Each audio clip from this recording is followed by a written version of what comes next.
So this is the video on enzymes classification and structure. So here they have given you a structure of an enzyme. This is a structure of lysozyme for you to understand.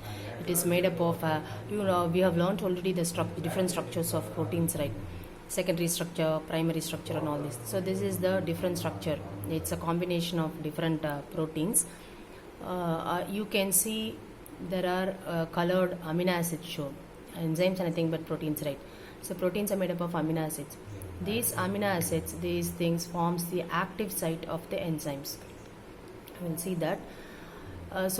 Here they have shown you what is enzymes actually. Enzymes is actually acting as a biocatalyst. What is a catalyst? A catalyst is that which speeds up a reaction. Enzymes are nothing but it acts as a biocatalyst. It speeds up the biological reactions. So most of the reactions are involved in digestion, metabolism, all these things. Here it's a tabular column to show you the enzymes, which the rate of the enzymes, it accelerates in the presence of enzymes than in the non-enzyme condition. So in everywhere you can see there is a many-fold increase in the rate of reaction in the presence of enzymes. So what are enzymes? Are common features. So it catalyzes only thermodynamically possible reactions. They are not used or changed during the reaction, which means enzymes will be needed for the reaction, but itself the structure of enzyme will not be changed after the reaction is over. So it don't change the position of equilibrium and direction of the reaction. Always if it is happening in forward direction, it will take place in forward direction. The last one is usually it acts by forming a transient complex with the reactant and thus stabilizing the transition state. So it always forms a complex with the substrate, but later on it will be released from the substrate and only the product will be formed. Enzyme will be released as enzyme. So these are the specific features of enzymes. It accelerates reaction in much higher degree than inorganic catalyst. So what is the difference between a normal catalyst in some chemical reaction which is taking place in the labs, and what is the role of this enzyme as a biocatalyst which is taking care of the reactions in the biology part, means in our body. So it is very much high. It accelerates in very high speed than the normal inorganic catalyst in normal reactions. Okay, and it is very specific in action. For example, we have already seen many metabolic reactions. For example, hexokinase, glucokinase. Glucokinase acts only on glucose, right? So that is what meant by specificity of action here. Sensitivity to temperature, and it is sensitive to pH. As I have already told you, enzymes are very specific with temperature and pH. Most of the enzymes is active only in the body pH, or the body pH is 37 to 38, right? So it is active, it is having most optimum action only at body temperature. And the pH, it is usually at pH 7, it will be more sensitive, it will be more active. Okay, so these are the structure of enzymes. Every enzyme is made up of two parts. So let us see what is this. Enzyme is made, simple enzymes is only proteins. It doesn't have any 2 or 3 parts. It's only a chain made up of amino acids. Okay, what is the other? Most of the other enzymes are of this type.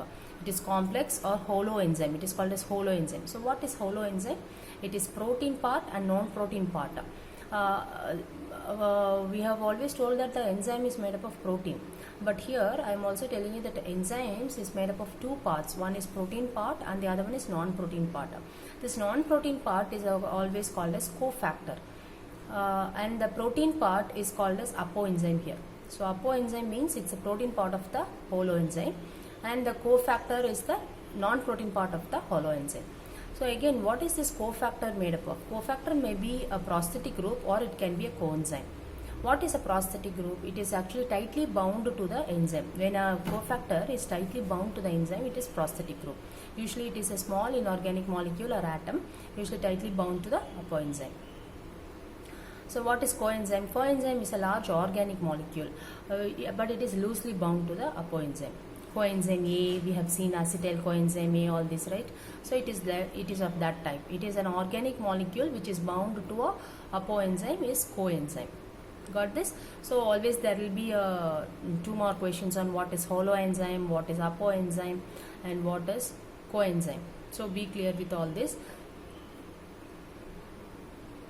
So what is the next one? Prosthetic group. As I told you, for prosthetic group it is a tightly bound molecule, right? So prosthetic groups may be different types. It is metalloenzymes is one type. What is metalloenzymes? From the term you can say that metals. When metals like iron, zinc, copper, cobalt, all this is attached to as a cofactor to the enzyme, then it is metalloenzyme.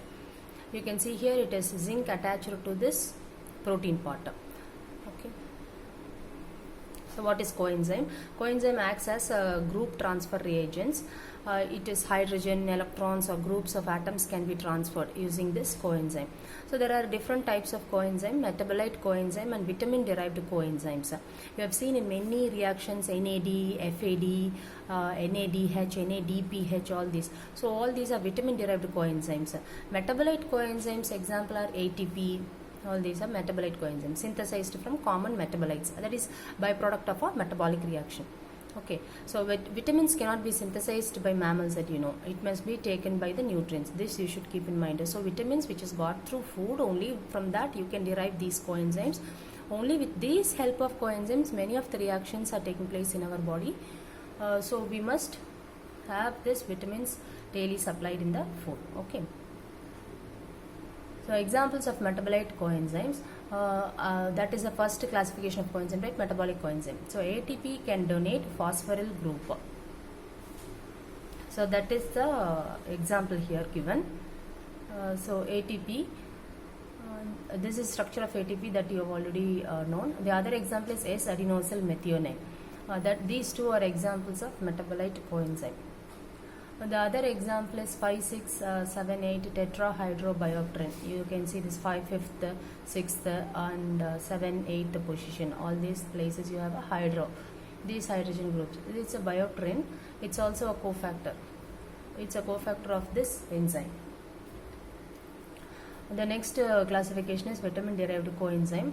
So as I already told you, vitamins we know vitamin A, B, C, D, E, K. All these things. So vitamins are required for coenzyme synthesis and must be obtained from nutrients.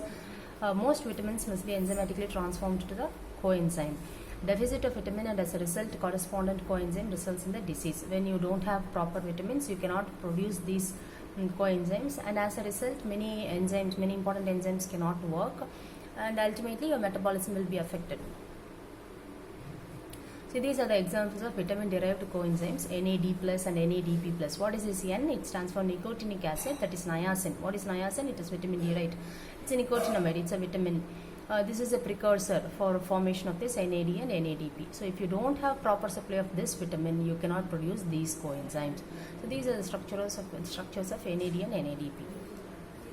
The next one is flavin adenine dinucleotide. It is got from the vitamin B12, riboflavin. So this is the term that we use here. So this vitamin B2 is a precursor for the formation of FAD and FMN. This is structure of FMN and FAD. You know many reactions we have seen this FAD taking part in the metabolic reactions, right? So this is another vitamin derived coenzyme, TPP, thiamine pyrophosphate. So it is got from the thiamine vitamin B1. So this is from the vitamin B1 you get this thiamine pyrophosphate. This acts as a coenzyme for many of the enzymes. PLP, this is a very important enzyme which you have seen in the previous video in transamination, deamination also, right?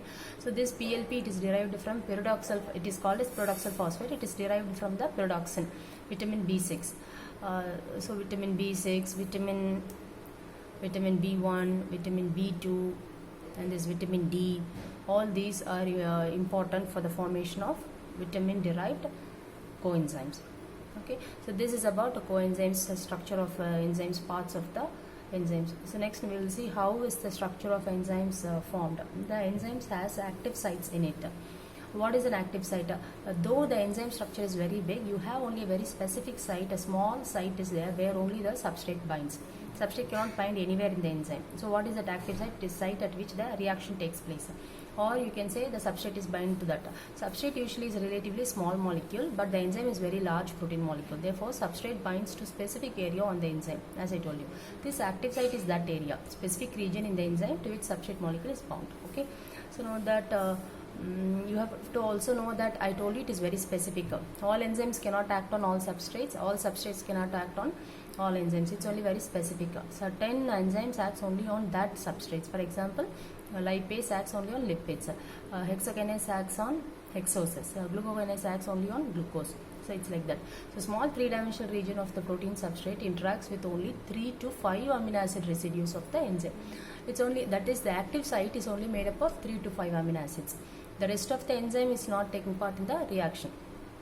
Residues can be far apart in sequence. These residues here, they mean amino acids. These amino acids, no, these 3 to 5 amino acids, it need not be all in the same place. It can be in different places of the enzymes, but all come together to take part in this active site. So this active site binds substrates through multiple weak interactions. So always the binding between the substrate and enzyme is not very strong. It's only a weak interaction. So that the product, once the substrate is converted into a product, the product can easily come out of the enzyme. So that's the reason why it is having the multiple weak interaction. There are contact and catalytic regions in the active site. Contact region is the place where the substrate comes and gets contact. Catalytic region is where the substrate is converted into product. So this is an example which I showed you in the first slide. So it's a structure of a lysozyme. You can know this. It's made up of 1, 2, 3, 4, 5, 6, 7, 8 chains, and these are the amino acids: 1, 2, 3, 4, 5, 6. So there are 6 amino acid residues in the active site, and it is all from different chains. Can you see, all come together and forms like a shape here. So the substrate binds to this area. So here is an example they are showing you. So this part and this part are the side chains of an enzyme. So these are the amino acids present in the active site of enzyme. And here uracil, they have shown here, uracil is from a substrate. So this substrate interacts with this amino acids, that is active site of enzyme, by weak interactions like OH, NH and OH. See, so this is what I have told you. There are active sites contains functional groups. It contains OH group, NH group. All these groups in the active site interacts with the substrates. So these are the weak bonds. By these bonds, this substrate is binding to the active site of the enzyme. Okay. So coming to the theories. So what are the theories of active site substrate interaction? So this theory tells that it is actually Fisher theory called as lock and key model. Just like a lock fixes only with a specific key, here is an enzyme. It has got some active site. So this substrate which is having a relevancy with this active site only can bind with the enzyme to form enzyme substrate complex, ES complex. But this theory does not fit to all types of enzymes. So later on they came with another theory called as induced fit theory. It was proposed by Koshland, and they say that the enzyme will be in a different structure. Once the substrate approaches near the enzyme, this shape of the active site gets conformational change according to the substrate, and then the interaction takes place and there forms as enzyme substrate complex. So this is induced fit model. Coming to the properties of enzymes, so we have seen that it is absolute, it is relative, it is stereospecific. What is absolute? It's very specific with 1-to-1. An enzyme reacts only with that substrate. But what is relative? Relative is an enzyme which is acting on a group of similar molecules. Like for example, pepsin splits different proteins. A group of proteins is acted by the same enzyme. So this is a relative property. There are some enzymes which acts only on certain forms of the substrates. That is, for example, cis forms or trans forms only it will act on. So some enzymes are like that, which is very specific with the structure. So now coming to sensitivity, I told you it is dependent on the pH. So what is the effect of pH? When you just increase the pH and see the action of an enzyme, here the example taken is trypsin. The activity of trypsin was noted while increasing the pH. So when you keep on increasing the pH, the activity rises and it goes to a peak at a pH of approximately 7. And after which, if you keep on increase the pH, the activity reduces. So it forms a dumbbell shape like this. So this is the effect of pH. You can know. What you can learn from this is the pH, when you decrease or increase, it doesn't have an optimum pH, and it has only at a specific pH its optimum activity seen. And the same way here, but that is not same for all the enzymes. See here they have shown an exception. There are certain enzymes which shows a optimum pH at acidic level like 3 or 4. For example, pepsin, which is seen in the stomach where the pH is very acidic. So that enzymes can survive here because those enzymes have optimum pH at acidic level. Okay. So the same way the temperature. This is showing a example of a enzyme and the activity. As you increase the temperature, you can see the activity is also increasing. It goes to optimum level, beyond which if you increase the temperature, the activity slows down. So there is an optimum pH, optimum temperature also is needed to maintain the activity of an enzyme, which is usually 37 degree Celsius. So how, okay.